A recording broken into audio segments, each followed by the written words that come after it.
Does the AI have to learn the track, and does it learn as fast as a human learns a track?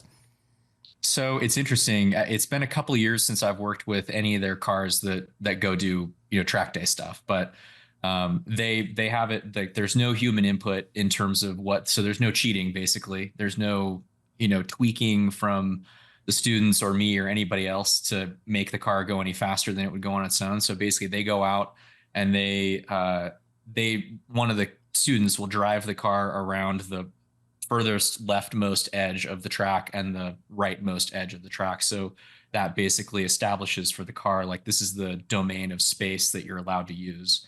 And so honestly, like when I get in it, I'm using a little more road than they allow the AV to use. But it figures out its own racing line. So it kind of has an algorithm and a program that it runs to decide what it thinks the fastest racing line is. It'll allow itself to vary a little bit from that, probably less. I mean, that was one of the things that when I first got there that I immediately recognized is I'm adhering to what I think the best racing line is actually a lot less than what their car was doing. Basically just because you get on a track, especially I mean, the car that they were using at the time was an Audi TT-RS, so four-wheel drive, kind of small sports car. But because the four-wheel drive and everything else, like I was relying a lot more just on the behavior of the car through the corner. Like I don't really care that I'm, within an inch in the middle of the corner of exactly where I need to be. I'm manipulating the pedals and kind of making sure that I just have the car at the attitude that I want, basically, and prioritizing that a lot more. So the car, I guess the short answer is it figures everything out on its own. It has its own input strategy. It has its own, I mean, the thing has like military grade GPS. I mean, it knows within a couple of millimeters exactly where it is on the track.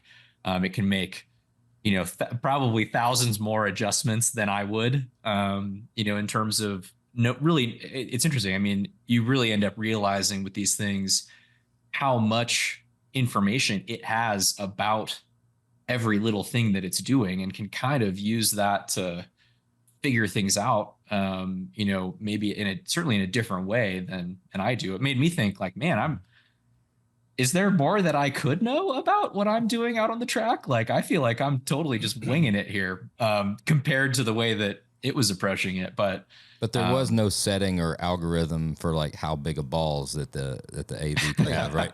How much you yeah, how much you can push it. Yeah. They had not quite factored that in.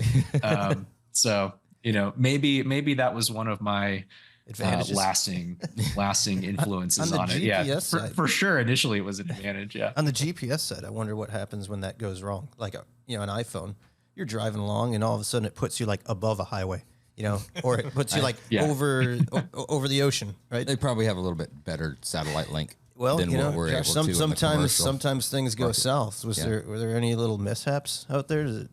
I never experienced any mishaps. There have obviously been plenty of mishaps in this, general space, which is maybe a whole nother conversation. But, I mean, just to zoom out a little bit on the autonomous vehicle thing, it is very interesting. Like, I think the experience that I had in this very controlled environment where, these guys are developing a car that is not being designed to do a lot of the things that it would need to do if you just drove it out. Like if you drove it off the racetrack, it wouldn't like know what to do, right? And that's on purpose. Like we're jamming all the compute, all the energy just to try to get it to go as fast as it can on this track for a lap. Even just it doing that and realizing how different it was, it was kind of being programmed to approach doing that.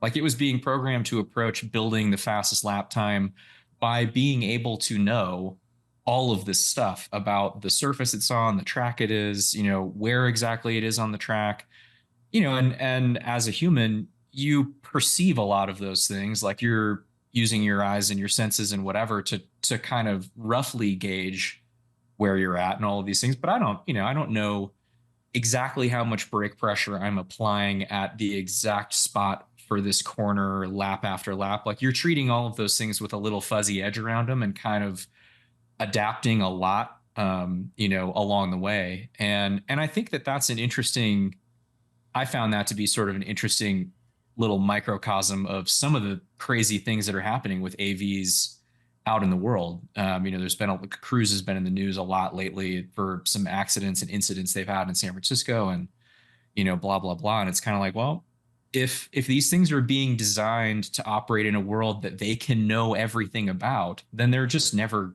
that's never going to happen. Like, you're interacting with millions of humans, whether in other cars or walking on the street or on as a bicyclist or whatever.